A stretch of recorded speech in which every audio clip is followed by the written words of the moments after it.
Hey, welcome to Love Them Knives. LTK here. What do we got? We got the Rike Thor 6, not the Thor 5. Although it's kind of the same kind of motif in a way as the Thor 5, but it's a smaller knife and there's a lot of differences as well.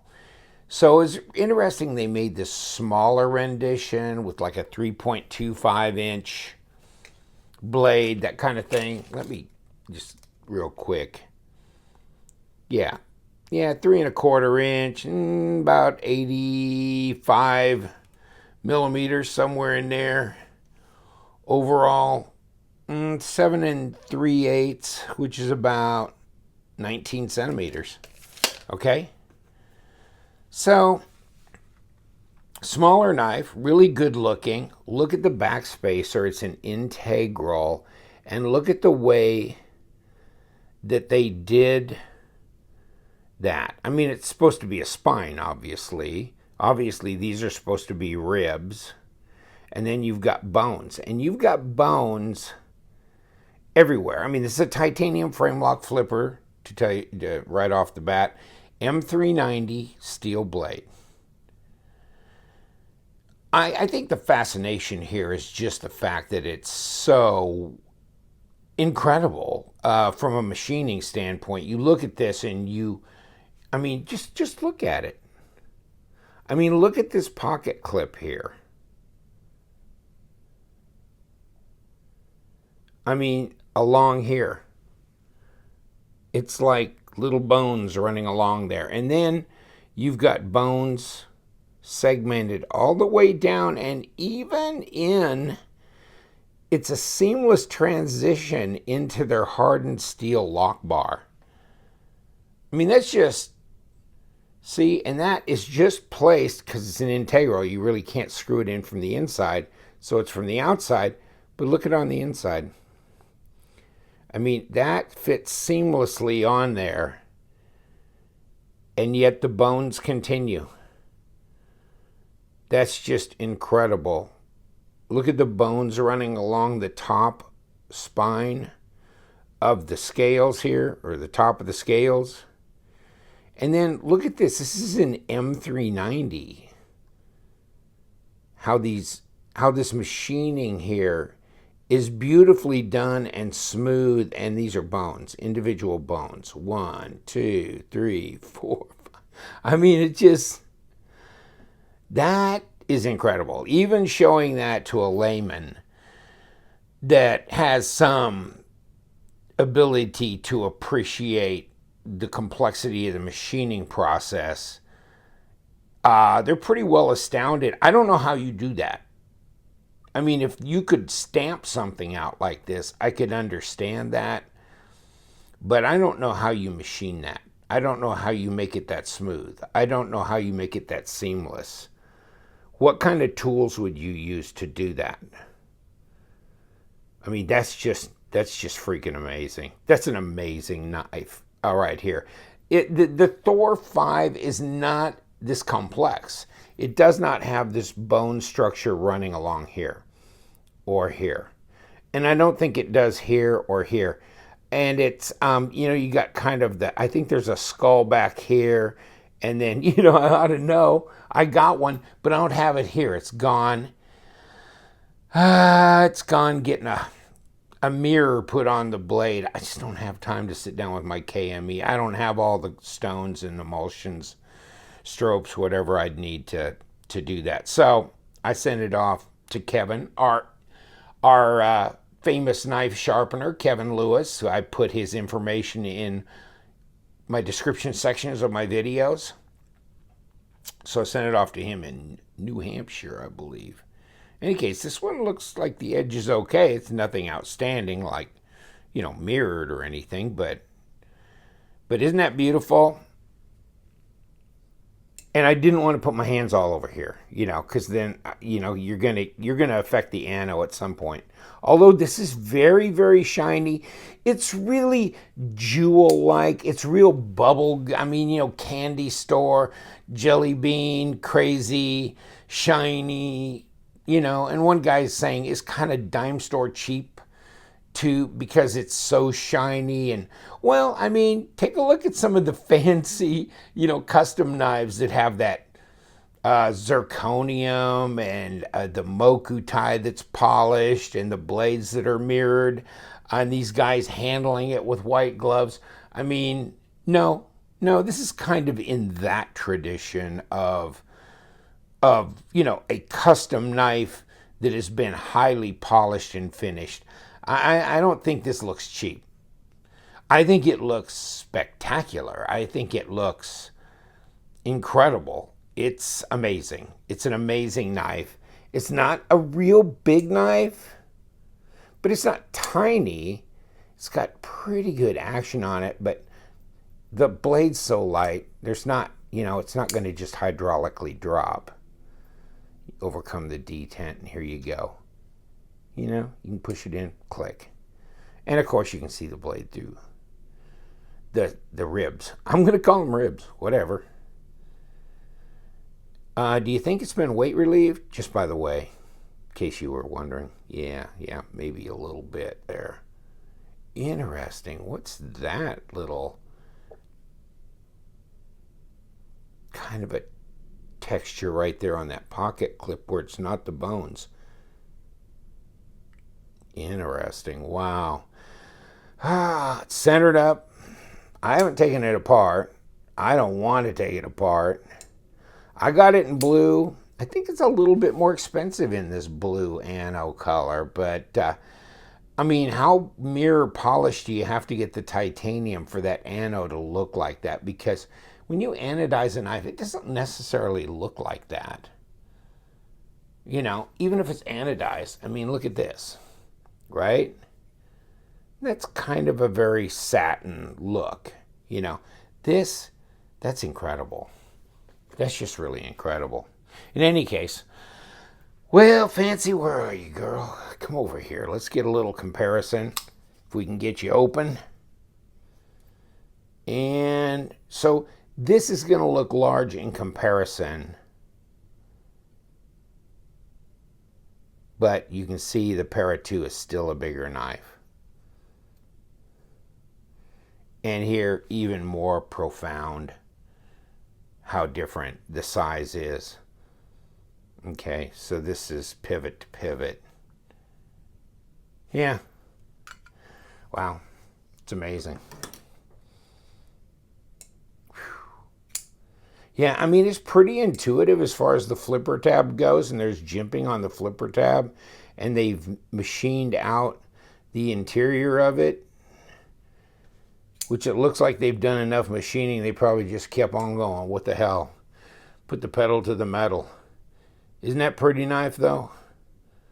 I mean, look at the seamless design. You're not seeing the back of the blade here. It swoops right on into that bolster area. It disappears all the way around here, right there. I mean, that's just one hell of a knife. If you had smell-o-vision, wow, because this thing, it smells like leather. It will overtake the room practically. The leather smell is so intense, at least when you first get it. So it comes, you know, you can put it in the pouch and put it in your pocket that way if you want. Although it does have a pocket clip, although I have not carried it. Well, yes, I have. Yes, I did. Yeah, because the one time I put it on Instagram, I was at the pub watching a playoff game of some sort. Might have been in the hockey thing, but in any case, so yeah, nice little click. I mean, it feels good in the hand. The ergos are really good. You got this front choil that you can even choke up on. Well, I don't know. Let me see. Will the knife be a knife? It's got M390.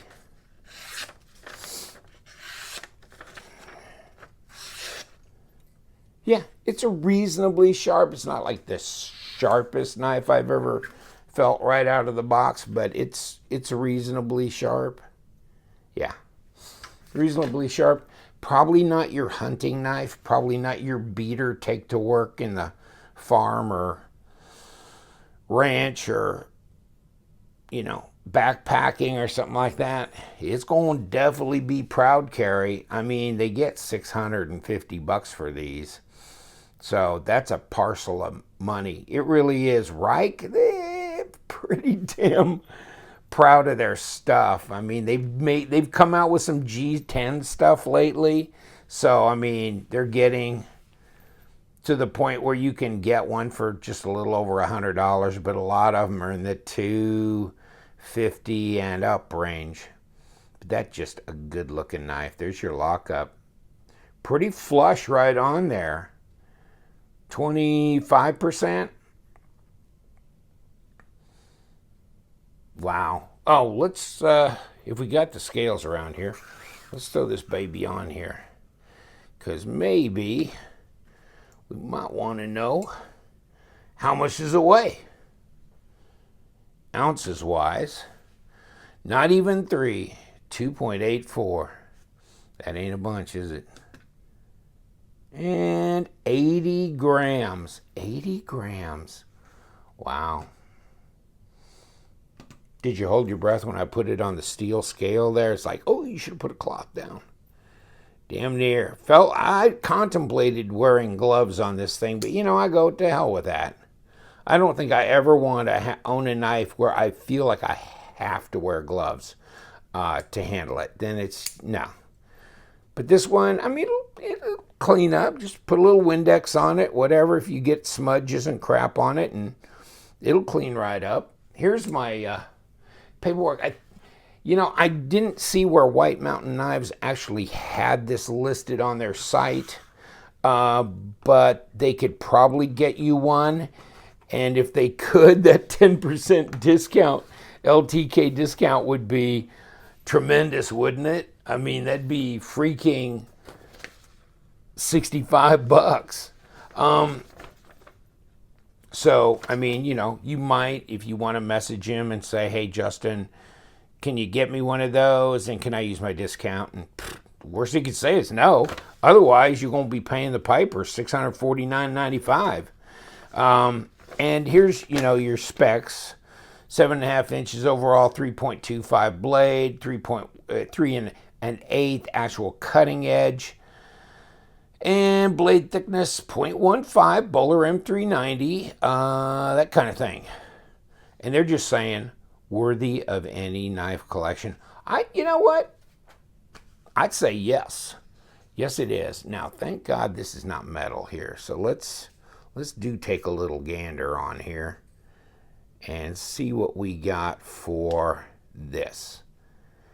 And you know what? I'm surprised if, okay, that's 0.51. At first I got a reading of 0.47. I think it went past the top. Okay, top's half an inch, about 13 millimeters. Let's see that blade stock. Crap, good luck with that, huh? How are you going to measure that? That's already been milled out. Let me think. Here's my little mic. I think, well, we can try getting down here. Well, it's about 3.38 when you get, oh, no way, that can't be 4. Well, it is. 0.157. Well, they said 0.15 on there, but I'm getting 0.157, so I'm getting 4 millimeter blade stock. That seems kind of ridiculous, doesn't it, on a knife this small? You'd think it'd be 3.2 at best. I'm surprised it's that thick. Obviously I'm hitting the flat spot right where it says Thor, because, this has been machined away, but I'm hitting that flat. So yeah, wow, okay, that's pretty tremendous. Well, you got this top swedge, see, so you can't measure on there. You got to hit this flat here, back here, but can you pierce? Sure.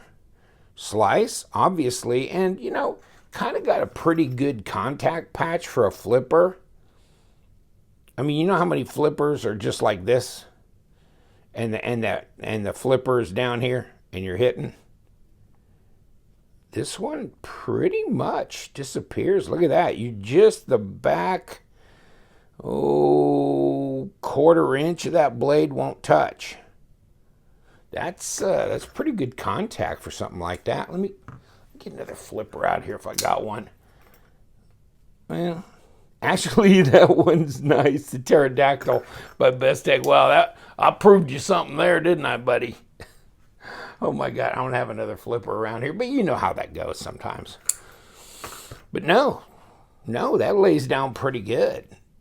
And, you know, it's comfortable in the hand. Now, it's not a big handle, so yeah, you're fighting. You do have a little lanyard hole. You know, I'd almost overlooked that. You know, you look at it and you look at it and you're always discovering new territory on this knife. I mean, you sit there and you go, oh my God, what the hell? That's just amazing. That's just amazing. But yeah, I mean, actually, you could choke up even better. But, you know, even that is not that bad. How much is that handle? Let me check that out. Oh, come on. Quit doing your thing. Nut. Come on. Okay, 4 1/4. Okay. Yeah.